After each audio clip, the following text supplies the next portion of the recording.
দেখুন, ফোন কিন্তু আপনাদের বাড়িতে বাচ্চারা কম বেশি ইউজ করে। আপনার ফোন কাজে হোক, অজান্তে হোক, কারণে হোক, অকারণে হোক, ফোন কিন্তু বাচ্চাদের হাতে দিতেই হয়।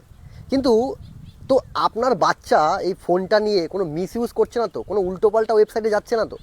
এটা কিন্তু আপনি সেটিংস করে রাখতে পারেন। এমন একটা সেটিংস করবেন যে আপনার বাচ্চাকে যদি আপনি ফোনও দেন, কোনো উল্টোপাল্টা ওয়েবসাইটে কিন্তু যেতে পারবে না। কি করবেন সেটা আমি আপনাদের দেখিয়ে দিচ্ছি।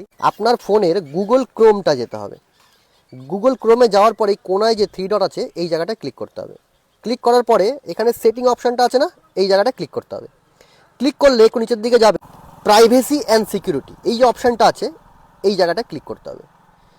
ক্লিক করার পরে একটা অপশান আপনি দেখতে পাবেন, সে আরেকটু নিচের দিকে যাবেন, এখানে লেখা আছে ইউজ সিকিউর ডিএনএস, এই জায়গাটা ক্লিক করবেন। ক্লিক করার পরে এই যে অপশানটা আছে না ইউজ সিকিউর ডিএনএস, এটাকে অন করে দেবেন। দিয়ে এখানে চুজ অ্যানাদার প্রোভাইডার বলে একটা অপশান আছে, এই জায়গাটা ক্লিক করবেন। দিয়ে কোনায় কাস্টমাইজ বলে একটা ছোট ডট আছে, দেখতে পাচ্ছেন, এই জায়গাটা ক্লিক করবেন। করার পরে এখানে একটা অপশান আছে ফ্যামিলি ফিল্টার ক্লিন ব্রাউজিং, এইটা অন করে দেবেন। এটা অন করে দিয়ে যদি দিয়ে দেন কাউকে ফোনটা, আপনার বাচ্চাকে, এরপরে আপনার বাচ্চা চাইলেও কোনো উল্টোপাল্টা অ্যাডাল্ট ওয়েবসাইটে কিন্তু ঢুকতে পারবে না। যদি ভিডিওটা আপনার কাছে ইনফরমেটিভ লেগে থাকে, আমার বিশ্বাস আপনি ভিডিওটাকে শেয়ার করবেন, আমাদের চ্যানেলটাকে ফলো করে দেবেন।